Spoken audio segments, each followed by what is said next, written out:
Today we'd like to talk to you about closed sessions under Wisconsin's open meeting law. Hold on.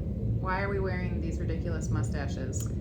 We are wearing these to drive home the very important point that closed sessions are not about secrecy or going incognito or flying under the radar. You have to be very transparent about closed sessions. Okay, have we accomplished that? I think so, and since you're losing your mustache, we can probably take these off. Alrighty. Well, Wisconsin's open meetings law requires that all meetings of governmental bodies be open to the public and reasonably accessible at all times.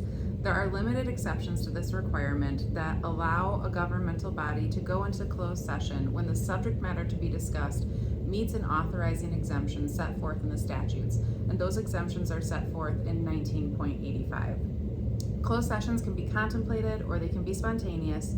If it's a contemplated closed session, that means that you know in advance of your meeting that you're going to need to go into closed session, and in that instance you have to notice that closed session in accordance with the open meetings law requirements. If it's a spontaneous closed session, in that scenario, the need for closed session arises during the meeting, and so you can't provide that 24 hours minimum advance notice. But you do still have to make sure that one, the subject matter of the closed session is covered under an authorizing exemption, and two, it was also connected to a topic that was on the agenda and publicly noticed in accordance with the open meetings law. And then also keep in mind that when you do have that spontaneous closed session, the law prohibits you from reconvening in open session for 12 hours. Right. So there are very, there are very specific procedures for going into a closed session. So the first thing is that the presiding officer has to announce that there's going to be a closed session and the exemption that authorizes it. And then that announcement has to become part of the record.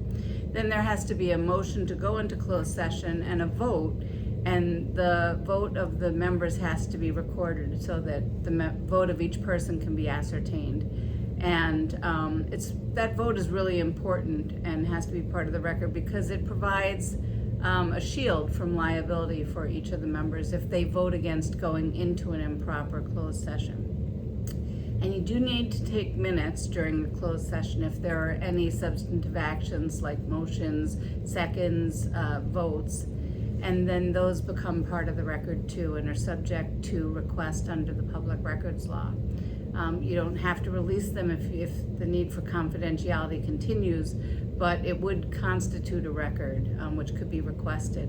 And for that reason, we suggest that municipalities not make an audio recording of their closed session, because then that would be a record that would be subject to request under the public records law.